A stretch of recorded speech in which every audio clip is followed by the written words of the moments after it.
할렐루야. 쉬지도 못하고 계절학기를 또 시작하게 된 우리 성도님들 주님의 이름으로 축복합니다. 정말 쉬지 않고 공부하니까 기쁘십니까? 제가 억지로 이렇게 뭐 대답을 요구하고 그러지 않아요. 솔직하게 얘기하셔도 됩니다. 저도 이거를 한 몇 주 쉬었다가 할까 하다가 여름 더울 때 쉬자 이렇게 하고 지금 땡겨서 지금 열심히 합니다. 또 열심히 준비했으니까 또 우리가 좀 따라가면 좋겠죠. 우리 오늘 시작하기 전에 지난주에 우리 간증으로 은혜를 끼쳐주신 분들께 소정의 선물을 제가 좀 드리도록 하겠습니다. 우리 최경자 권사님, 황현성 권사님, 김미란 집사님 앞으로 나와주시기 바랍니다. 자, 박수.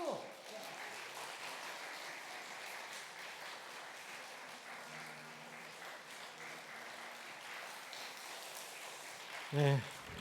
저기 롯데백화점 가시면 냉장고 같은 걸 사실 수 있는 전단지를 넣었어요. 거기다가 두껍게 꺼내 보시면 작은 선물 드렸습니다. 자, PPT 띄워주시고, 자, 우리가 이제 5주 동안 묵시문학과 로마 제국이라는 제목으로 우리가 또 이제 좀 공부를 해볼까 해요. 근데 이거를 이런 주제를 교회에서 다뤄봤을까 하는 생각이 제가 들면서 아마 우리가 좀 처음 시도해보는 그런 공부일 거다라는 생각이 좀 들기는 하거든요. 아마 우리 목사님, 부목사님들이 하시는 성경 공부 중에 약간의 내용들이 겹치는 것들이 좀 있을 수도 있어요. 근데 이거를 요한계시록과 이렇게 연관시켜서 이렇게 공부를 따로 하는 경험이 아마 흔치 않을 것 같다는 생각이 좀 들고, 저도 준비하면서 공부를 꽤 하게 됐거든요. 그래서 요거 잘 우리가 마치고 이제 다음 학기 요한계시록 들어가면 조금 이해 폭을 더 넓게 가지고 갈 수 있지 않겠나, 이제 이런 생각이 듭니다. 그래서 우리 여름 계절 학기로 요한계시록 입문 과정으로서의 묵시 문학과 로마 제국을 우리가 함께 좀 공부해 보도록 하겠습니다.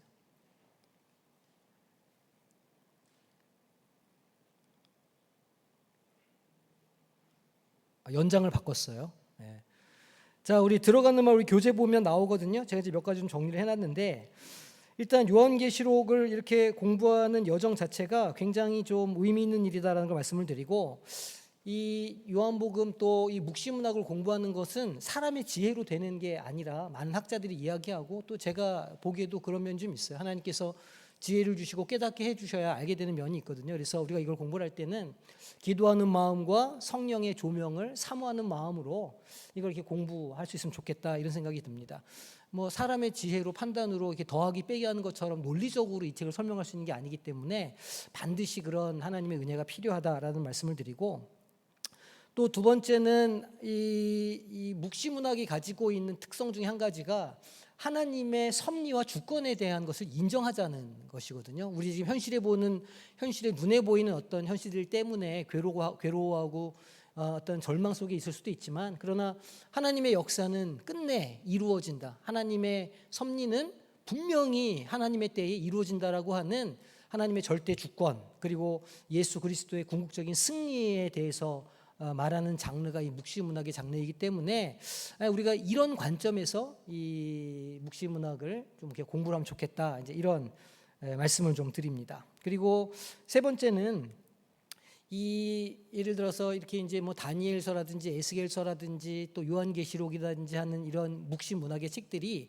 그 고통 중에 있던 사람들을 위로하기 위해서 쓴 책이라는데 핵심이 포인트가 있어요. 그러니까 이 묵시 문학은 미래를 예언하는 책이 아니고 오늘을 살아가고 있는 사람들에게 소망을 주기 위한 책이다, 이렇게 우리가 관점을 가지고 접근하는 게 굉장히 건강합니다. 만약 이거를 미래에 일어날 일을 기록한 책이라고 접근하면 쉽게 신천지와 같은 그런 문자주의에 빠지게 되거든요. 그래서 이게 미래의 일을 예언하는 책이 아니고 그렇게 고난 가운데 있는 성도들에게 하나님의 역사와 하나님의 승리를 확인시켜주고 그 소망을 갖게 해주는 책이다, 이런 걸 우리가 이렇게 염두에 두고 읽을 필요가 있습니다. 그리고 이제 수많은 상징들 또 이런 것들이 막 나오는데, 그건 그 당시, 그러니까 이 구약 성경은 바벨론 포로 시절에 있었던 바벨론 유수 시절에 그 이스라엘 그 포로 백성들의 어떤 그런 현상, 그 다음에 1세기 로마 제국을 살아가던 그들의 삶의 정황, 이런 것들을 고려하고 이것을 우리가 읽어야 한다는 거예요. 그리고 마지막으로 좀 주의해야 할 건 좀 말씀드린 것이지만 미래에 대한 두려움을 주는 책이 아니라는 거예요. 지금 안 믿으면 나중에 휴거될 때 이 땅에 남아가지고 7년 환난 받는다. 이거를 강조하는 책이 아니라는 거예요. 사람을 무섭게 하고 두렵게 해서 무서워서 예수님을 믿게 하는 거, 이건 하나님의 마음이 아니라 제가 수차례 말씀을 드렸죠. 하나님께서는 이 요한계시록을 요한을 사도를 통해서 주셨는데 그 이유가 그 고난 속에 있는 사람들에게 소망을 주기 위해서라. 그거를 우리가 분별해내는 게 굉장히 중요합니다. 그래서 요한계시록이나 다니엘이나 에스겔이나 이렇게 나오는 수많은 예언들의 말씀들은 우리를 두렵게 하는 말씀들이 아니다. 그러니까 그거를 보고 두렵다면 그건 성경을 잘못 읽는 거예요. 이거 뭐 마지막 때 666 그 베리칩 박으면 우리는 다 사망하고 죽어. 이런 식으로 성경책을 받아들이면 굉장히 오독하는 갈 가능성이 높다라는 걸 우리가 염두에 두고 이 책은 오늘을 사는 고난을 당하는 사람들에게 소망을 주는 책이다, 위로를 주는 책이다. 이제 이렇게 우리가 접근하는 면이 굉장히 중요합니다. 그걸 제가 들어가는 말에 이렇게 쭉 써놨어요. 그래서 이거를 그렇게 정리해서 말씀을 좀 드립니다. 자, 오늘 첫 번째 강의는 우리 선지자들의 메아리라고 해서 다니엘과 에스겔서가 그 묵시문학에서 어떤 의미를 가지고 있는가, 이게 요한복음에 어떤 영향을 미쳤는가를 깊이 있게는 살펴보지 못하고 너무 어려우니까 이렇게 수박 겉핥기처럼 이렇게 한번 후룩 이렇게 훑고 지나가려고 해요. 그래도 조금 난해하고 어려울 수 있다는 생각이 좀 듭니다. 제가 좀 설명을 열심히 잘 해볼 거기 때문에 그렇게 한번 따라가 보시면 좋겠어요. 자, 이게 이제 그 막시무스예요. 이 양반이 그 글래디에이터라고 하는 그 로마 제국 시대를 배경으로 한 영화가 있는데 그 영화의 막시무스가 하는 말이에요. 우리가 인생에서 하는 행동은 영원히 영원 속에서 메아리 친다. 그러니까 우리가 하는 행동이나 우리가 어떤 하는 모든 일들은 사라지고 공허해지는 것이 아니라 분명히 어떤 영향력을 끼치고 남을 거라, 그런 이야기입니다.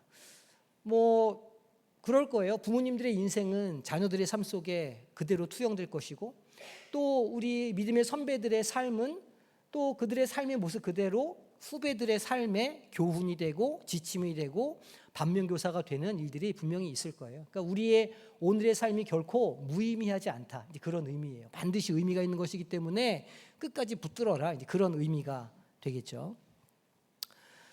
오늘 우리가 다룰 이 다니엘과 에스겔의 내용을 서론적인 면을 살펴보고, 그 다음에 다니엘서에 대해서 살펴보고, 에스겔서를 따로 살펴볼 거예요. 그리고 이제 여러 가지 질문들을 좀 저희가 살펴보도록 하겠습니다.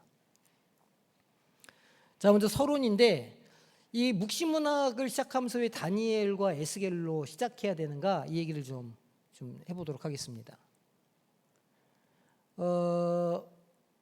요한계시록을 공부하는 데 있어서의 첫걸음은 구약 성경에 요한계시록이 뿌리를 내리고 있다는 걸 이해하는 데서 시작하는 거예요. 그러니까 요한계시록이 반모섬에서 요한에게 갑자기 툭 이렇게 주어진 하나님의 어떤 온전한 그런 생뚱맞은 말씀이 아니라 이미 구약시대에서부터 있어왔던 묵시문학의 전통 위에서 그 요한에게 계시되었고, 요한은 그 전통 위에서 썼다는 말이에요. 그래서 특히 어떤 성경이 그렇게 묵시문학 전통을 가지고 있느냐, 다니엘서와 에스겔서가 이 계시록의 저자가 빈번하게 인용하고 또 이 요한계시록의 상징들이 많이 차용되는 그 원래의 서적이라는 거죠. 그러니까 이 사도 요한은 다니엘서와 에스겔서, 또 우리가 다음 주에도 보겠지만 스가랴나 이사야와 같은 성경 예언서들을 너무너무 잘 알고 있었던 사람이에요. 그래서 하나님께서 조명해 주실 때 그 과거의 그 묵시문학 기반 위에 서서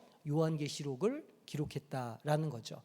그래서 이 요한계시록의 문학적인 특징이나 종말론적인 주제를 이해하는데 이 다니엘과 에스겔이 필수적인 요소가, 기초가 된다는 겁니다.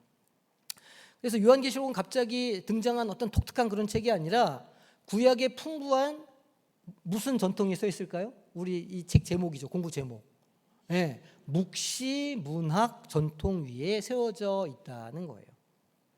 그럼 이제 좀 궁금하시죠? 묵시 문학이라는 게 도대체 뭘 말하는 거냐? 이거를 이제 보면 묵시라는 거는요, 덮개를 벗겨낸다 이런 말이에요. 이게 이제 영어로 아포칼립시스라고 라틴어 아니지? 헬라어로 아포칼립시스라고 하는데 이게 영어로 말하면요 디스커버예요. 디스커버는 커버되어 있는 거를 벗기는 거를 영어로 디스커버라고 하거든요. 그래서 뭐 발견하다 뭐 이런 뜻인데 아포칼립시스도 똑같은 뜻입니다. 이렇게 덮여 있던 거 감추어져 있던 것들을 이렇게 벗겨내서 그거를 드러낸다라는 거예요. 그러니까 어떤 의미냐면 막 우리가 보기에는 막 세계 열강들이 막 이렇게 각축을 벌이고 우리 눈에는 소수민족은 곧 사라질 것 같고 막 세계가 질서가 엉망인 것 같고 그래서 도대체 이게 어떤 의미가 있는지 분간이 안 되는 거예요. 그런데 예언서는 그렇게 분간이 안 되는 현상을 덮개를 싹 벗겨가지고 그 혼란스러운 상황이 사실은 하나님의 섭리 가운데 있는 거다라는 걸 보여주는 책이라는 거예요. 그러니까 다니엘 에스겔은 바벨론 포로 시절을 배경으로 써 있었거든요. 그러니까 이 유대인들이 그쪽으로 이제 다 이렇게 포로로 잡혀간 유대인들이 헷갈렸어요. 아니 하나님께서 우리에게 약속의 땅을 주셨고 그 다음에 우리가 멋있게 솔로몬의 성전도 지었고 열심히 하나님을 섬기려고 했는데 왜 우리가 이 바벨론의 침공을 받아가지고 나라를 빼앗기고 남의 땅에 와가지고 이렇게 우리가 고생하면서 살고 있나? 도대체 하나님의 약속은 뭐야? 막 헷갈리잖아요. 그럴 때 있으시죠? 분명히 하나님 나한테 약속해 주신 것 같은데 내가 그 말씀대로 순종해서 살았더니 막 삶에 어려움이 있고 이상하게 내 인생이 안 풀리는 것 같고 하나님이 도대체 왜 나한테 이렇게 하시는지를 우리가 분간을 못할 때가 있다는 말이에요. 그런데 이 예언서들 묵시문학은 그런 때에 그렇게 혼란스럽고 하나님의 뜻을 알지 못하는 때에 그 하나님의 뜻이 다 덮여 있는 것 같은 때에 그것을 다 벗겨내서 하나님의 섭리가 무엇인지를 보여주는 책이라 그런 책들을 무슨 문학이라고 부른다고요? 묵시문학이라 부른다는 거예요. 그러니까 다니엘, 에스겔, 이사야, 스가랴 뭐 이런 예언서, 대예언서, 소예언서라고 하는 예언서들이 가지고 있는 그 책들이 정말 말해주고 싶은 건 미래에 어떤 일이 일어날 거야, 몇 월 며칠, 7월 며칠에 뭐가 어떻게 될 거야 이런 걸 말하고자 하는 것이 아니고 지금 혼란스러운 이 상황도 하나님의 섭리 가운데 있어. 그리고 반드시 하나님은 승리하시고 그 백성을 구해 주실 거야 라고 하는 이 믿음의 확신을 주기 위한 책이다. 그런 그 전통 위에서 쓰여진 책들이 묵시문학들이다라는 거예요. 그래서 묵시문학들은 어떤 특징을 가지고 있냐면 수많은 상징들이 막 등장해요. 막 바퀴, 막 뭐 신상, 막 우리가 이제 쭉 통독하다 보면 그쯤 가면 헷갈리잖아요. 뭐 눈이 어떻고 막 바퀴가 굴러가고 뭐 바퀴 안에 바퀴가 있고 막 정신이 없거든요. 근데 그런 모든 상징들이 그 시대 직접 말할 수는 없어. 왜 그 시대마다 금기의 언어들이 있잖아요. 예를 들어서 로마 시대 같으면 네로 황제를 적그리스도야 이렇게 말할 수가 없었거든요. 말하면 잡혀가니까. 그러니까 그거를 다른 상징적인 언어로 바꿔서 불렀단 말이에요. 기록할 때 네로가 사탄이야 이렇게 쓸 수가 없으니까 잡혀가니까. 그러니까 뭐 666이다 무슨 뭐 짐승이다 이런 상징적인 언어를 통해서 그 시대상을 보여준다는 거예요. 그래서 이 묵시문학은 굉장히 상징적인 언어들이 많습니다. 그리고 자꾸 환상들을 봐요. 그렇게 선지자들이 자다가 환상 보고 사도 요한도 밤모섬에서 환상을 보는 거 아닙니까? 환상 속에 막 그런 오만 가지 희한한 것들이 나타나가지고 이렇게 이제 계시를 한다는 거예요. 그런데 사실은 그 환상들이 그냥 환상이 아니고 그 시대를 주도하고 그 시대를 사로잡고 있는 세상의 권세들을 그렇게 표현한 것이다. 직접 쓰지를 못하니까 그렇다는 거예요. 그리고 천사들도 많이 나옵니다. 이 묵시문학 전통에 보면 유난히 천사들이 많이 나와요. 그래서 뭐 다니엘, 에스겔도 그렇지만 거기도 이제 뭐 보면 뭐 천사들 그룹들 막 나오거든요. 요한계시록에도 그렇게 천사들이 많이 나와요. 그죠? 나중에 가보면 뭐 천사들이 나팔 불고 막 이런 장면들이 유난히 많이 나온다. 그래서 이제 어떤 상징들이 많이 쓰인다. 그다음에 천사에 대한 이야기들이 많이 나온다. 뭐 종말에 대해서 이야기한다. 이게 다 묵시문학의 전통에 있는 그런 글들이다라는 걸 기억하시면 돼요. 그러니까 정리를 해보자면 이 묵시문학은 현실이 암울할 때, 현실에 도무지 소망이라고는 찾아볼 수 없을 것 같을 때에 그래서 소망을 잃어서 막 이렇게 고통스러워하는 사람들에게 절망하지 말아라. 역사의 주관자는 하나님이시다. 마침내 하나님이 이 모든 세상 권세를 멸하시고 승리하신다라고 하는 소망을 주는 다른 사람들은 보면 몰라요. 왜? 다 상징으로 쓰여 있으니까. 하지만 성령의 조명이 있는 사람이 보면 무슨 얘기인지 이해가 되겠죠. 그게 묵시 문학이다, 하늘의 비밀 편지다라고 이해하시면 되겠습니다.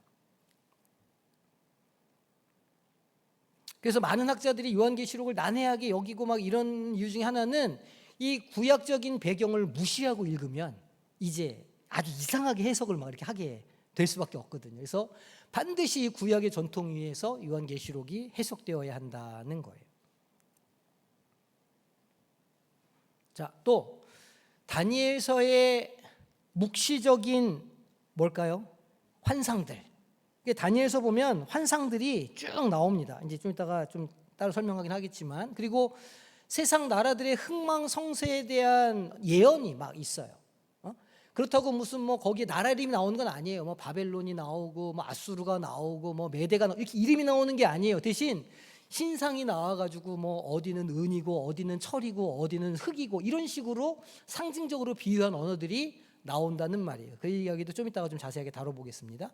그런데 이제 그런 어떤 예언들이나 또 인자 같은 이가 나오거든요. 거기에 인자 같은 이라고 하는 그 말하자면 메시아에 대한 어떤 그런 표상이 나오는데, 이제 이게 그대로 요한계시록에 그대로 들어가서 요한계시록 안에 있는 핵심적인 상징이나 어떤 주제들이랑 바로 연결이 된다는 거죠. 에스겔서도 마찬가지인데, 에스겔서에서는 하나님의 보좌 환상. 에스겔은 하나님의 보좌를 봐요. 근데 뭐 바퀴가 돌아가고 뭐 그룹들이 막 있고 막 이런 환상이 이제 에스겔의 환상이 나오죠. 그리고 그룹의 형상이 나오고 성전이 회복한다. 저쪽 성전의 문 안에 갑자기 물이 조금씩 흐르다가 나중에 큰 강물이 돼서 흐르는 이런 환상을 에스겔이 본다는 말이에요. 이게 전부 다 이제 요한계시록에 그대로 차용돼서 사용이 되는 겁니다. 그래서 이 두 선지서는 단순한 배경뿐만이 아니고 요한계시록의 핵심 메시지, 그러니까 하나님의 절대 주권에 대해서 이야기하고, 그다음에 세상 권세에 대해서 하나님이 심판하신다. 이게 다니엘서의 주제거든요. 다니엘서는 하나님이 절대 주권을 가지신 분이시고 그 세상의 모든 권세들을 심판하실 거다라는 게 다니엘서의 주제예요. 바벨론 제국 하에 살고 있던 사람들에게 주는 말씀이니까, 에스겔은 그리고 나서 하나님께서 그 백성들을 위한 구원을 베푸시고 성전을 회복시켜 주실 것이다 라고 하는 게 에스겔의 핵심 내용입니다. 그러니까 이 두 가지가 그대로 다니엘서의 내용과 이 에스겔서의 내용이 요한계시록에서 그대로 사용이 돼서 반복이 되거든요. 그래서 이런 내용들이 나오고 있다는 걸 좀 이따 좀 자세하게도 살펴보도록 하겠습니다. 그래서 다니엘서와 에스겔서에 나타나는 이 묵시문학적인 특징들, 또 종말론적인 주제들의 이 요한계시록에 얼마나 비슷하게 쓰여 있나, 요한계시록에서 어떤 것들을 차용해 갔나를 보는 게 요한계시록을 제대로 이해하는 기초가 될 거다라는 거예요. 그래서 우리가 지금 이 5주 동안 이 과정을 하려고 하는 겁니다. 그래서 예언과 환상을 통해서 우리는 계시록이 이 구약의 예언적 전통에 얼마나 깊이 뿌리고 있는가를 알게 되고, 그래서 요한계시록을 좀 더 우리가 잘 이해할 수 있게 될 거다라는 거예요. 자, 그러면 다니엘서에 대해서 좀 더 살펴보겠는데, 이 역사적인 배경이 있어요. 언제 포로기라고요? 바벨론 포로 시절. 그리고 또 언제일까요? 페르시아 시대. 바벨론과 바사 시대. 재미있는 거는 이제 미국의 트모 대통령이 폭탄을 떨어뜨려 가지고 이란의 그 핵시설을 파겠다 그러잖아요. 근데 그 이란이 바벨론이거든요. 이론이 바벨론이고 바사예요. 그러니까 사실 이 이스라엘이 과거에는 그 바사 왕 누구요? 고레스가 그러니까 지금의 이란 땅에 역사적으로 그 땅의 고레스가 풀어줘서 자비를 베풀어서 이스라엘 땅으로 돌아갔거든요. 근데 어쩐지 현대에서는 그 이란을 못 잡아먹어서 안달이네요, 이스라엘이. 근데 과거에는 그런 역사가 있다. 그러니까 그 바벨론이 지금은 이란이고 이라크나 이쪽은요 그 아수르 쪽이에요. 그러니까 역사적으로 바벨론과 아수르도 사이가 안 좋았어요. 서로 막 치고받고 싸우고 이러니까 지금의 중동도 그 이란이랑 이라크랑 별로 안 좋아요, 사이가 서로. 같은 이슬람 국가라고 하더라도 종파가 다르고 이래가지고 그 중동 정세가 재밌습니다. 어쨌든 페르시아 바벨론이 이란 땅이구나, 요거를 알고 계시면 돼요. 그러니까 하나님께서는 환상과 예언으로 주권적 계획을 다니엘에게 드러내 주시죠. 지금은 니네가 비록 포로로 살고 있지만 곧 하나님께서 그 구원해 주실 거다. 그 바벨론과 바사와 이 세 개의 열국들을 하나님께서 심판하실 것이다. 이거를 이제 다니엘서에서 계속해서 말씀을 하십니다. 또 다니엘서의 주요한 환상들이 나오죠. 어떤 게 나오냐면 우리가 다 읽어보진 않을 거지만 일단 느부갓네살이 꿈을 꿔요. 무슨 꿈을 꾸죠? 신상. 다니엘서 2장 보면 거대한 신상의 꿈을 꿉니다. 근데 이제 그게 뭐냐면 그 근동의 고대 근동의 역사를 비유적으로 그렇게 표현을 하는 거예요. 그래서 요거를 한번 살펴보면 아마 공부를 하신 분들이 있으실 건데 이게 신상이에요. 머리는 금이고 가슴은 은으로 되어 있고 그다음에 아랫배는 동이고 다리는 철이고 발은 철과 진흙으로 되어 있는 신상을 보는 거예요. 그런데 이게 이제 어떤 의미냐면 그게 다 그 시대를 점령했던 제국들을 상징하는 것이거든요. 그러니까 머리가 금이었다는 것은 바벨론 제국을 상징하는 것이고 은이라는 것은 메대와 바사, 그 다음에 동은 그리스 제국, 마케도니아 알렉산더 대왕의 그리스 제국, 그 다음에 다리 철은 로마 제국, 그 다음에 발은 철과 제국, 그 이후의 시대를 말하는 거다라는 거예요. 그러니까 이 환상을 다니엘이 보는데 이것은 하나님께서 앞으로 그 근동 가운데에 어떤 열국들이 서고 어떻게 멸망하고 어떻게 다음 세대로 넘어갈지에 대해서 알려주시는 거라는 거예요. 많은 학자들이 이것이 아마도 이 내용이 정리된 것이 아마도 이 그리스 제국과 로마 제국 사이에, 그러니까 우리가 맨날 이야기하는 제2성전이 파괴됐던 그 마카비 혁명 때에 이 예언이 완성됐다 이렇게 보는 학자들이 많아요. 그러니까 그 사람들은 이미 역사를 겪어온 사람들이니까 어떤 시대에 뭐가 있었는지 다 알고 있었잖아요. 그래서 아마 이렇게 기록했을 것이다라고 말하는 학자들도 있습니다. 그래서 오늘 우리가 본 7장의 네 짐승 환상도 제국들을 의미해요. 우리가 지금 네 짐승을 우리가 지금 읽었거든요. 7장 1절에서 7절까지 그 네 개의 짐승이 사자, 곰, 표범, 그 다음에 놀라운 짐승인데 그게 각 시대를 상징하는 동물들이다, 짐승들이다라는 걸 기억하시고 있으면 됩니다. 그리고 나선 이제 신약 시대가 되었고 이제 계시록에서 또 다른 형태의 이런 신상이 우상이 등장을 하게 되죠. 요거는 아마 여러 번 이렇게 좀 다른 곳에서도 아마 보셨으리라 생각이 됩니다. 자, 그리고 또 어떤 꿈을 꾸냐면 어떤 환상을 보냐면 네 짐승 환상을 봐요. 우리가 지금 7장에서 본 것이죠. 세상 권세들의 폭력성과 하나님의 심판 그리고 인자 같은 이가 등장한다는 거예요. 그 네 짐승이 보면 그 얼마나 그 제국들이 폭압적이었고 난폭했는지를 보여줘요. 상징적으로 보여주는 거죠. 야, 바벨론 제국은 완전 사자 같았어. 이렇게 지금 그 이후에 있는 메대 바사 제국도 아주 무서운 제국이었어. 이제 이런 것들을 이렇게 동물에다가 비유해서 상징적으로 보여주고 있다는 거예요. 또 어떤 환상을 보느냐? 순양과 순염소 환상을 봐요. 다니엘서 8장 가보면 그건 이제 메대와 바사 헬라 제국의 흥망성쇠를 보여주는 그런 환상이라고 할 수 있어요. 거기 이제 뭐 자세한 내용들이 막 나옵니다. 뭐 순양은 두 뿔을 가졌는데 그 두 뿔은 메대와 바사를 상징한다. 이제 이렇게 해석을 많이 하고 또 네 뿔과 작은 뿔이 나오는데 네 뿔은 이제 뭐 그 이후에 나오는 열강들을 말한다. 이제 이렇게 해석을 많이 합니다. 자세한 거는 혹시 나중에 다룰 수가 있으면 그때 좀 보도록 하고 그다음에 또 어떤 환상이 나오냐면 다니엘서 9장을 보면 70일의 예언이 나와요. 70일에 요한계시록에도 많이 나오는 그런 류의 단어죠.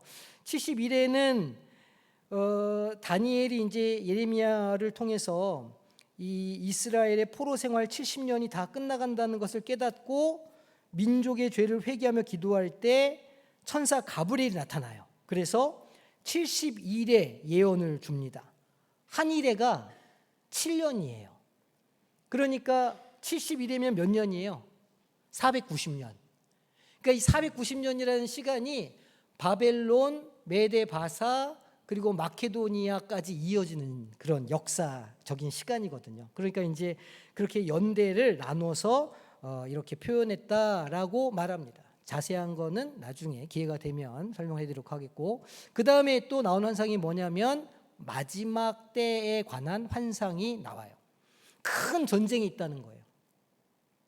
큰 전쟁이 있을 것이고 성도들이 인내해야 되고, 그리고 지혜로운 자가 어떤 역할을 감당한다고 그래요. 계시록에서도 비슷한 이미지가 반복이 되거든요. 그래서 마지막 때에 대한 환상이 다니엘서에도 나오고 있다는 것을 기억하시면 돼요.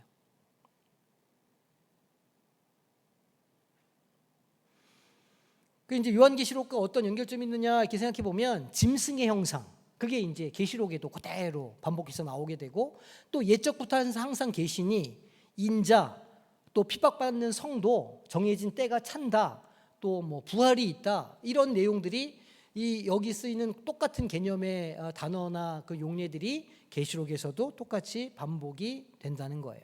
특히 다니엘서 7장에 나오는 뭐와 같은 이요? 인자 같은 이는 예수님이 인자는 머리 둘 것도 없다 할 때 예수님이 자기 스스로를 부르실 때 쓰는 칭호로 사용되었어요. 그러니까 예수님께서 인자는 할 때 그 인자는요 그냥 사람의 아들을 의미하는 게 아니라 다니엘서에 나오는 그 인자 같은 이를 딱 집어서 지칭하는 용어예요. 그러니까 예수님이 인자 같은 이라고 할 때에는 영원하고 옛적부터 항상 계셨고 하나님의 아들로서 모든 것의 최후 승리를 이끌어내실 분을 인자라고 불렀고, 예수님은 자기 자신을 바로 그 사람이다라고 표현을 하셨다는 거예요. 역시 계시록에 가면 인자 같은 이가 나오거든요. 예수님이랑 연결이 또 됩니다. 그리고 그 환난과 고통 속에서 다니엘과 세 친구들이 신앙의 정절을 지켰죠. 그래서 로마 제국을 살고 있었던 사람들, 막 핍박의 시대에 살고 있었던 사람들에게 그 예언서에 이미 예언된 자기들의 선배들의 핍박에서 끝까지 굴복하지 않고 신앙을 지켰던 삶의 모습을 보면서 자기들도 용기를 얻었을 거라라는 말이에요. 이게 이제 간단하게 본 다니엘서가 가지고 있는 의미예요. 그럼 이제 우리가 에스겔서도 조금 내용을 살펴보면, 신현이라는 건 하나님이 나타나시다 그런 뜻이에요. 하나님의 보좌를 받다 이런 뜻입니다. 역사적인 배경 마찬가지로 언제요? 바벨론 포로기. 그러니까 이 히브리 민족, 이 유대인들에게 있어서 이 바벨론 그 시대는요, 그들의 민족의 엄청난 정체성의 변화, 어떤 새로운 기회, 또 어떤 변곡점이 되는 때인 거예요. 그러니까 이들의 역사는 출애굽과 바벨론 유수 시절이라고 봐도 무방해요. 가운데 다윗 왕의 태평 성대 시대가 있긴 했지만 이 민족의 정체성을 규정하는 건 출애굽과 이 바벨론 유수 시절이다. 역사적으로는 이거를 보셔야 돼요. 그래서 이스라엘 국기가 위에 파란색 한 줄, 밑에 파란색 한 줄이 있잖아요. 가운데 다윗의 별이 있고, 위에 파란 줄은 홍해를 상징하고 아래 파란 줄은 유프라테스 강을 상징해요. 그러니까 위의 강은 애굽 시절의 포로 생활을 상징하는 것이고, 아래 파란 줄은 바벨론 포로 시절을 상징하는 거예요. 그러니까 오늘날의 유대인들의 정체성에도 이 두 포로 시절은 굉장한 민족의 정체성을 이렇게 만들어준 시기라는 걸 우리가 알 수 있죠. 그래서 예루살렘 멸망 전후에 에스겔이 활동을 했는데, 에스겔은 뭘 했냐면 너희들이 죄를 졌다, 회개해야 된다라는 것과 너희들이 죄를 졌기 때문에 하나님의 영광이 성전에서 떠나버리셨다, 그래서 너희들이 심판을 받는 거다라는 이야기와 나중에 다시 하나님의 영광이 성전으로 돌아오신다라고 하는 이야기를 에스겔서가 주고 있거든요. 여기도 주요 환상과 상징들이 나와요. 하나님의 보좌를 봅니다. 에스겔이 1장과 10장에서. 그래서 그 보좌를 보니까 거기 천사들이 막 이렇게 있는 거예요. 그 천사들의 이름이 뭐라고요? 그룹, 네 생물, 그룹. 그룹이 천사잖아요. 언약궤 위에 있는 게 뭐예요? 그게 그룹이잖아요. 그룹이 양 날개를 이렇게 펼치고 있는 것 아닙니까? 그러니까 날개에 달린 짐승 비슷하게 생긴, 우리도 본 적이 없으니까 그게 뭔지를 몰라요. 근데 어쨌든 그룹, 이건 이제 천사라고 하기도 하고 네 생물로 표현이 됩니다. 그리고 바퀴가 나온다. 바퀴가. 도대체 바퀴가 뭐냐? 아무도 몰라요. 근데 에스겔은 그런 바퀴를 봤다는 거예요. 그러니까 여기서 바퀴라는 건 휠, 동그랗게 생긴 뭔가를 봤다는 거죠. 마치 관람차를 본 건지 뭘 본 건지는 모르겠어요. 근데 어쨌든 동그랗게 생긴 뭔가를 봤다는 거예요. 하나님의 영광을 그렇게 상징적으로 표현하고 있어요. 이게 요한계시록 4장과 연결이 됩니다. 요한계시록 4장에 보면 거기서 하나님의 보좌가 나오거든요. 거기도 그룹들이 나오고 이렇게 하나님의 영광을 드러내는 장면이랑 연결이 돼요. 또 하나님의 영광이 성전을 계시록 8장에서 11장 내용이 뭐냐면 하나님의 영광이 성전에서 어떻게 됐다고요? 떠나갔다. 하지만 쭉 지나서 에스겔서 43장에 가면 그 하나님의 영광이 어떻게 할까요? 다시 돌아오셔요. 귀환하셔요.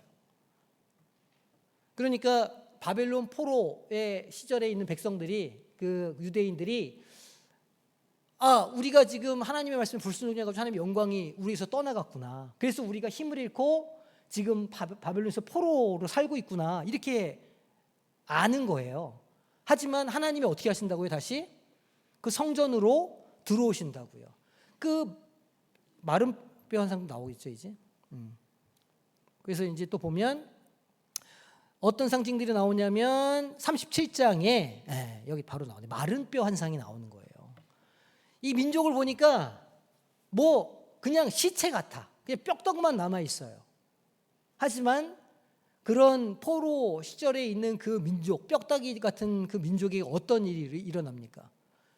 살이 붙고 힘줄이 돋고 피가 돌고 이래가지고 하나님의 군대로 다시 선 환상을 보는 거예요. 그러니까 이 환상을 들은 그 포로 시절에 있던 바벨론 그 강가에서 풀피리를 불며 울면서 과거를 다들 이불 개고 밥 먹어 이게 그 바벨론 포로 노래인데 거기서 그렇게 과거를 그리워하면서 눈물을 흘렸던 그 백성들이 이 에스겔의 37장의 그 선포를 들었을 때 그 마음이 어땠겠느냐는 거예요. 우리가 지금은 뼈다귀 같은데 하나님의 영광이 돌아오면 우리가 소생케 되는구나. 우리가 다시 생명력을 얻게 되는구나. 우리 민족에 소망이 있구나, 희망이 있구나. 이거를 붙잡는 거죠. 그리고 거기서의 삶을 어떻게 해요? 소망을 가지고 인내하게 되는 거예요. 자포자기 안 하고 이놈의 인생 확 그냥 내가 확 이렇게 안 하고 이런 인생에도 소망이 있구나, 꿈이 있구나. 이걸 붙잡고 그 힘든 시절을 70년을 이 말씀 붙잡고 견뎌냈다는 거예요. 이게 묵시문학의 기능이라는 거죠. 또 어떤 환상이 있느냐? 곡과 마곡의 전쟁이 있어요. 곡은요 사람 이름이고요. 이 곡이 다스리는 나라가 마곡이에요. 곡과 마곡은 두 나라나 두 사람이 아니고 곡은 사람이요 마곡은 나라를 의미해요. 그래서 이 에스겔서를 요즘 사람들이 해석할 때 곡은 뭔가 나중에 적그리스도와 같은 그런 사람으로 변하는 것 같아요. 왜냐하면 요한계시록에도 적그리스도가 나와서 곡 얘기가 나오거든요. 그러니까 곡이 자기네 나라를 이렇게 세워가지고 이제 하나님의 나라와 마지막 싸움을 한다는 거예요. 이 처음에 곡과 마곡의 전쟁을 둘 때 곡은 누구를 상징하는 것일까요? 페르시아의 왕, 열방의 어떤 강자들, 예를 들면 마케도니아의 그 알렉산더 대왕, 그러니까 그런 사람들을 상징하는 게 곡이었어요. 그리고 그 나라가 마곡이고, 그러니까 예를 들면 알렉산더 대왕이 곡이면 마케도니아가 마곡이 되는 것이고, 이런 식으로 이제 그 상징을 읽어냈던 거죠. 최후의 전쟁이 있다는 거예요. 하지만 누가 이긴다고요? 하나님이 이기신다. 그러니까 너희들이 지금 바벨론 포로 시절에 잡혀가 있지만 하나님께서는 그 바사지옥의 고레스를 이기시고 너희를 돌려보내실 거다. 그리고 실제로 그렇게 일이 일어났잖아요. 이 요한계시록 20장으로 넘어가면 최후 마지막 아마겟돈 전쟁이 나오는데 곡과 마곡의 전쟁의 차용이에요. 또 무슨 환상이 있냐면 새 성전과 새 땅의 환상을 봐요. 보니까 회복된 하나님의 임재가 있고요. 생명수 강이 흐르는 거예요. 생명수 강 어디서 많이 우리가 들었죠. 요한계시록 가면 거기 생명수 강이 흐르고 양쪽에 이 12달 내내 생명나무가 자라면서 열매를 매달 내잖아요. 똑같은 환상이 에스겔서에도 나와요.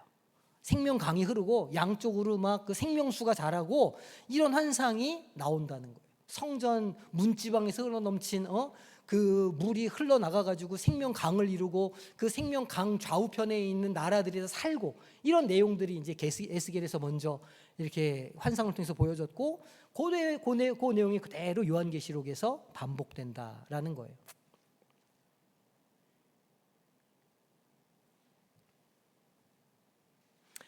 요한계시록과 어떤 연결점이 있느냐? 하나님의 보좌, 하나님의 영광, 그리고 내 생물, 그 다음에 성전을 측정하는 내용이 나오거든요. 뭐 어디서 어디까지는 뭐 몇 규빗이고 몇 규빗이고 이렇게 이런 이제 내용들이 에스겔에 나오는데, 똑같이 계시록에도 이게 나와요. 생명수 강, 곡과 마곡의 전투, 새 예루살렘의 영광, 이런 것들이 에스겔서의 환상에 이렇게 맞닿아 있는 것이다라는 거예요.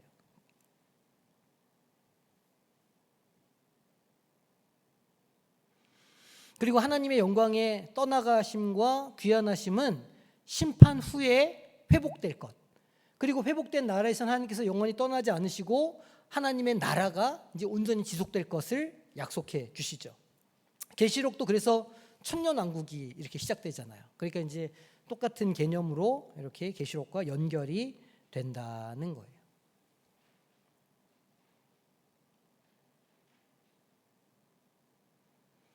자, 그럼 이제 우리가 거대 서사에 대해서 우리가 좀 얘기를 해볼 건데, 구약 예언 전통을 계시록이 이어받았다. 계시록은 독단적인 책이 아니다. 구약의 다니엘, 에스겔, 또 이사야, 스가랴에 나오는 그런 예언들의 전통을 잘 이어받은 그런 묵시 문학이다라는 거예요, 요한계시록이.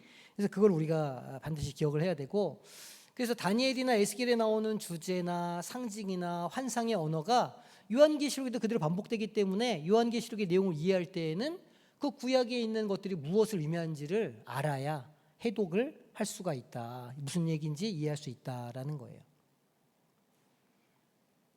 그리고 여기 첫 독자들이라는 건 1세기를 살았던 초대교회 그리스도인들, 그러니까 로마의 박해, 특히 도미티아누스 황제의 박해가 시작될 때 엄청난 박해를 받았거든요, 그리스도인들이. 그때 이제 이 사람들이 그 고난의 때를 살아남아야 되잖아요. 이겨내야 되잖아요. 그 카타콤인이 동굴교인이 들어가가지고 거기서 살려면, 거기서 10년이고 20년이고 살아내려면 희망이 있어야 될 거 아니에요. 소망이 있어야 그런 데서 살아남죠. 그래서 이 요한은 하나님으로부터 받은 말씀을 묵시문학의 형태를 통해서 소망을 주기 위해서 써내려갔다. 지금은 우리가 너무너무 고난 중에 있지만 반드시 로마 제국, 이 도미티아누스 황제의 시대는 끝난다, 이거를 이제 알려주기 위해서 이거를 썼다는 거예요. 그래서 하나님의 주권과 악의 세력에 대한 승리의 메시지를 주기 위해서, 그래서 이것을 기록했다는 거예요. 그리고 그 1세기의 독자들은요, 이미 이 예언서들을 알고 있었던 사람들이에요. 이분들에게 있어서 성경은 서신서들이 좀 있긴 했겠지만 주된 성경은 다 구약 성경이었거든요, 이 초대교회 그리스도인들에게도. 그러니까 이분들은 이미 이 구약에 나오는 예언서들을 잘 알고 있었던 사람들이고, 그 예언서 바탕 위에 새로운 예수 그리스도에 대한 소망을 이렇게 덧칠해가지고 알려주는 것이니까 1세기 독자들은 아마 이 내용을 너무너무 잘 이해를 했을 거예요. 이게 어떤 의미인지, 어떻게 우리가 받아들여야 되는지를 잘 알고 있었을 거다라는 거죠. 그러니까 다니엘서는 세상에 있는 그 제국들이, 열방들이 얼마나 폭력적인가, 얼마나 사나운가, 얼마나 그리스도인들, 그러니까 예수 믿는 자들을 핍박할 건가에 대해서 잘 보여주거든요, 다니엘서는. 그러니까 다니엘서는 그런 것들을 보여주고, 에스겔서는 하나님의 영광이 떠나갔다가 다시 돌아올 거다라고 하는 이 핵심적인 내용을 이제 차용을 해서 요한 그 초대교회 성도들에게 소망을 주기 위해서 이제 준비시켰다는 거예요. 주제가 점점 확장되고 구체화됩니다. 다니엘서의 세상 제국의 흥망, 또 성도의 믿음, 인자 같은 이의 이 나라는 요한계시록에서 무슨 제국이요? 어느 나라요? 로마 제국이죠, 그 당시에는. 구약 시대에는 바벨론이었지만, 혹은 바벨론 이후로는 이제 바사, 그리고 메데 바사, 그 이후로는 이제 마케도니아, 그리고 그러니까 헬라 제국, 그 이후로는 이제 로마 이렇게 그 열강들이 이어지거든요. 그러니까 이제 그 시대 가운데 이 교회가 어떻게 해서 계속해서 싸워 나갈 것인가, 어린 양 예수 그리스도의 최종 승리에 대해서 이야기하고 결국은 새 하늘과 새 땅으로 우리가 그 하나님의 나라를 보게 될 것이다라는 소망을 주는 데까지 나아가는 거죠.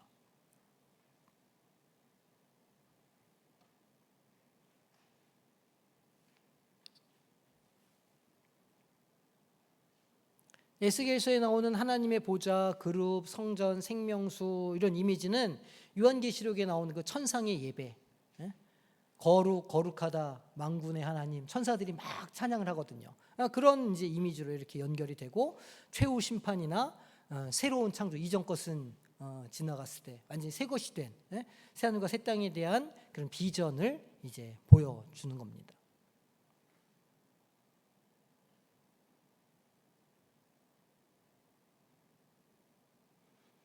그러니까 다니엘, 에스겔, 요한계시록을 같이 이렇게 봐야 되는 것은, 그 이유는 그 전체 역사의 주관자가 바벨론 시대에도 그렇고 그 이후에 어떤 그런 마케도니아나 이런 열방의 시대뿐만이 아니라 로마 제국의 시대, 그리고 오늘날 팍스 아메리카나의 시대까지도 하나님의 섭리와 주권 아래에 있다라는 걸 볼 수 있다는 거예요. 그 하나님의 그 구원의 섭리가 과거부터 오늘까지 계속 이어져 오고 있다는 걸 우리가 이것을 통해서 알 수 있는 거죠. 그런 확신을 가질 수 있다는 거예요. 그래서 계시록을 하나님의 위대한 구원 서사의 절정으로 본다는 거예요. 그러니까 성경이 66권이 쭉 되다가 요한계시록으로 딱 마무리가 되잖아요. 요한계시록이 하고자 하는 이야기는 무엇이냐면, 그 과거 창세로부터 있었던 하나님의 일하심은 계속해서 일어났고 오늘도 일어날 것이며 앞으로도 일어나서 반드시 하나님의 나라가 이 땅 가운데 임하게 된다라는 걸 확증적으로 보여주고, 말하자면 성경의 그 전체 내용을 마무리 짓고 있는다, 이렇게 보시면 되는 거예요. 서사를 이렇게 큰 안목에서 볼 수 있는 안목을 제공해 주고 있다는 거죠. 자, 그러면 여기에 바탕으로 우리가 몇 가지 질문들을 좀 다뤄보겠습니다. 첫 번째, 다니엘서 7장, 오늘 우리가 읽은 본문인데 여기에 네 짐승들이 나와요. 각각 어떤 특징들이 있고 무엇을 상징하는가 보면, 첫째 짐승은 뭐 같다고 그랬죠? 네, 사자 같고, 뭐가 있어요? 독수리의 날개가 있대요. 둘째 짐승은 곰 같고, 셋째 짐승은요, 표범 같고 새의 날개 넷과 머리 넷이 있다. 이게 다 나라들을 상징해요. 전부 다. 넷째 짐승은요, 무섭고 놀라우며 매우 강하고 큰 쇠 뭘 갖고 있죠? 이빨. 그리고 10뿔을 가지고 있다.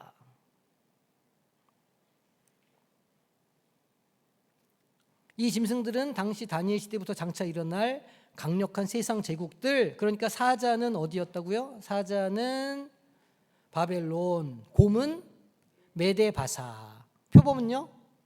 헬라, 그렇죠. 그리스 헬라. 그 다음에 마지막 이빨 10뿔은 로마 제국을 상징하는 거다는 거예요.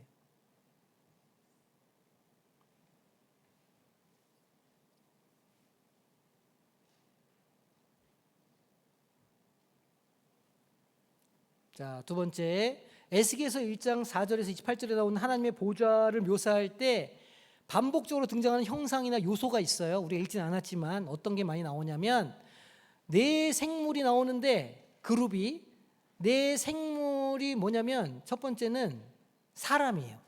사람의 형상을 가진 천사 같은 게 있었어요.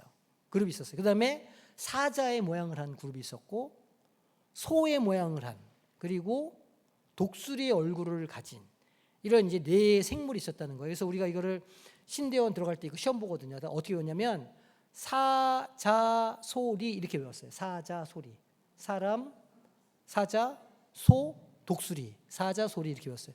이렇게 시험을 보겠다는 얘기가 아닙니다. 외우시라 그런 이야기가 아니에요. 외우는 건 암송을 하는 것만으로도 충분합니다. 그냥 그랬다는 거를 알고 계시라는 거예요. 그리고 각 생물 곁에 뭐가 있다고요? 바퀴가 막 돌아가요. 바퀴 안에 또 바퀴가 있어요. 그러니까 바퀴라고 했던 건 뭔가 그 하나님의 영광이 계속 이렇게 막 돌아가는 것처럼 보였나 봐요. 그러니까 이제 그걸 바퀴라고 표현했겠죠. 바퀴 안에도 바퀴가 있었다 이렇게. 이런 이미지가 계속 반복이 되고 또 궁창, 보좌의 형상 이런 것들이 반복해서 나옵니다. 그리고 결정적으로 그 위에 앉으신 분의 모습이 나와요. 불처럼 빛나는 어떤 정말 볼 수 없는 광채로 무지개가 막 떠 있고 이런 이미지들이 계속해서 반복적으로 나옵니다. 그리고 이런 이미지들은 그대로 어디에 요한계시록에도 그대로 등장해요. 3번 질문. 다니엘서 7장 13절 14절에 나오는 인자 같은 이가 누구라고요? 인자 같은 이는 바로 예수님을 상징하는 거예요. 전통적으로 메시아를 상징했고 메시아 누구예요?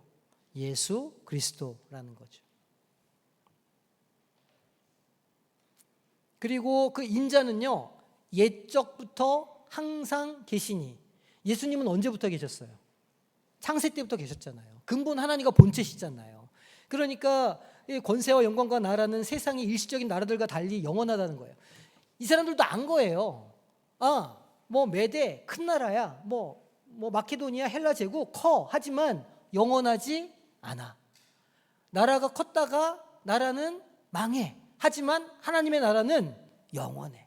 그 나라를 통치하시는 분은 누구라고요? 인자 같은 이라. 옛적부터 계셨더니 하나님 그분이시라. 예수님은 자기를 소개할 때 인자라고 자기를 소개하신다는 거예요. 예수 그리스도를 통해서 성취될 하나님의 나라의 모습이 어떤지를 보여주는 것이라 있는 거예요. 자, 그러면 네 번째 질문. 에스겔서에서 하나님의 영광이 성전을 떠나가거든요. 떠나갔다가 다시 새 성전으로 돌아와요. 이게 이스라엘 백성에게 어떤 메시지가 되었겠느냐는 거예요. 소망이 됐겠죠. 하나님의 영광이 성전을 떠나가는 것은 백성들의 뭐요? 죄악으로 인해서 하나님께서 그들을 잠시 버리시는 심판의 표현이라. 너희가 바벨론의 포로로 잡혀온 것은 하나님의 심판이야. 너희들이 하나님 말씀에 순종하지 않았어. 이게 이제 내용이라는 거예요. 하지만 그 하나님의 영광이 다시 새로운 성전으로 돌아와요. 심판 후에 회복과 하나님께서 자기 백성 가운데 영원히 거하시겠다고 하는 소망의 메시지를 주는 것이라. 그래서 이제 에스겔서 나중에 이제 우리가 에스겔서 영상 한번 볼 건데 그 에스겔서의 새 성전의 영상을요, 그 성경 말씀대로 이렇게 만들어 놓은 유튜브가 좀 있더라고요. 그래서 제가 나중에 기회가 되면 그럼 보려고 그래요. 어쨌든 그 성전에 대한 환상이 있었기 때문에 헤롯 대왕이 그렇게 성전을 열심히 지으려고 애를 썼던 거예요. 왜냐하면 하나님의 영광이 바로 내가 다스리는 나라에 다시 임했어라고 말해주고 싶었거든요. 헤롯 대왕은. 그래가지고 성전을 너무너무 열심히 지어가지고 지붕을 다 금으로 덮었던 거 아니겠어요? 헤롯이 만들었던 성전 지붕이 다 금으로 덮여 있었습니다. 그래가지고 AD 70년에 로마에서 이 예루살렘 성을 함락시켰을 때 성전도 헐었잖아요. 왜 헐었냐면 그 지붕에 있는 금을 다 뜯어가려고, 그래서 돌 위에 돌 하나 남기지 않고 다 무너뜨렸던 거예요. 그래서 그 금을 다 벗겨갔대요, 끝내는. 그래서 옛날 그 헤롯 대왕의 성전을 묘사하는 그림들을 보면 지붕이 다 노랗게 그려져 있어요. 금으로 다 칠해가지고. 그러니까 헤롯은 그 에스겔이 말하는 그런 영광스러운 성전을 자기 치세에 세우고 싶어 했다. 마치 자기가 그 하나님의 영광의 때를 만들어내는 사람처럼 보여주고 싶었다는 거예요. 하나님의 신실하심과 언약에 대한 궁극적인 성취를 보여주는 것이라는 거예요. 자, 5번 질문. 다니엘과 그의 친구들은 이방 땅 바벨론에서 신앙을 지키기 위해서 구체적으로 어떤 노력들을 했죠. 우리가 어떤 걸 배울 수 있냐는 거예요. 뭐 했죠? 왕의 무엇으로? 음식으로 자신을 더럽히지 않기로 결단했잖아요. 여기서 음식도요, 이건 일종의 상징이에요. 문화. 그 시절에 이 그리스도와 반하는, 말하자면 적그리스도적인 문화에 자기를 내어주지 않기로 결심했다, 그런 뜻이에요. 그리고 풀무불과 사자굴의 위협 앞에서도 어떻게 했어요? 믿음을 가지고, 그죠? 신앙과 기도를 포기하지 않았다는 거예요. 그러니까 1세기 로마 제국의 그 핍박 아래 살던 성도들도 그 다니엘의 친구들의 모습을 보면서 우리도 이 핍박을 견뎌내야 되겠다. 그래서 버가모 교회에 누가 순교했어요? 안디바가 그죠? 불가마 속에 들어가지고 타 죽었잖아요. 이런 신앙을 가지고 핍박을 견뎌냈다는 거예요. 오늘날 우리도 세상의 가치관과 유혹 속에서 하나님의 말씀을 기준으로 삼아서 어떤 상황에서도 하나님을 예배하고 기도하는 것을 최우선으로 삼는 모습을 배워야 되겠다는 거죠. 그냥 단순하게 역사적인 사실을 아는 것을 넘어서서 오늘 우리에게도 동일한 마음을 성령께서 주실 수 있죠. 오늘 우리가 처해 있는 환경이나 어떤 이런 형편 속에서 나에게 주신 음성은 무엇인가 분별해 볼 필요가 있습니다. 자, 그다음에 마지막 질문인데, 에스겔이 본 환상처럼 하나님의 주권과 통치가 결국에는 모든 악을 이기고 영원히 설 것이다. 이게 이제 에스겔의 묵시가 주는 교훈인데, 그러면 오늘날 살아가는 우리가 보는 혼란 속에서 우리는 어떤 마음을 가져야 하겠느냐는 거예요. 세상의 불의와 혼란을 볼 때 절망하거나 분노하기보다는 하나님의 주권적인 뭐가 있음을요? 뭘 기억해야 돼요? 통치가 있다. 하나님이 다스리시는 것이다. 이건 하나님의 능력 아래에 있다. 이거를 딱 붙잡으라는 거예요. 그리고 소망을 가지라는 거죠. 그러니까 눈에 보이는 것에 일희일비하지 말고 하나님의 궁극적인 승리를 믿으라는 거예요. 오늘을 살아갈 때 뭘 가지라고요? 소망을 가지고 살아가라고. 오늘이 아무리 절망적이고 고난과 앞이 안 보이는 상황일지라도 소망을 가지라고. 왜냐하면 하나님은 끝내 승리하시기 때문에 우리를 괴롭히고 우리를 옥죄고 있는 그 세상의 그 권세들을 하나님께서 반드시 멸하시고 승리하실 것이기 때문에 오늘 소망을 가지고 살아가라. 넘어져도 다시 일어나고 눈물이 흘러도 닦고 다시 손과 발과 무릎에 힘을 주고 일어서서 대장부처럼 서서 표대를 향해 나아가라. 히브리서에서 말하죠. 은혜의 보좌로 나아갈 때 오직 전진만 있다. 뒤로 돌아서는 길은 없다. 퇴로가 없는 거예요. 그래서 그 나라를 적극적으로 증거하고 확장하는 일에 동참하면 되겠다는 거죠. 요한계시록에도 똑같은 메시지가 반복이 됩니다. 결국은 그 내용을 우리가 확인하게 될 거예요. 자, 그래서 표가 있어요. 요거는 이제 정리해서 보시면 되겠습니다. 요거 그냥 넘어갈게요. 오늘은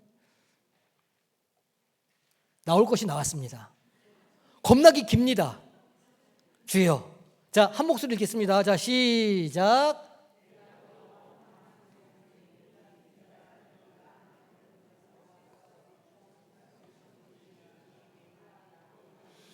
그에게 권세와 영광과 나라를 주고 모든 백성과 나라들과 다른 언어를 말하는 모든 자들이 그를 섬기게 하였으니 그의 권세는 소멸되지 아니하는 영원한 권세요 그의 나라는 멸망하지 아니할 것이니라. 할렐루야. 예. 이제 이런 결론. 왜 이렇게 한 주 쉬었더니 또 약간 좀 긴장이 풀어지셨구나. 예. 자, 또 이 말씀 되게 중요한 말씀이거든요.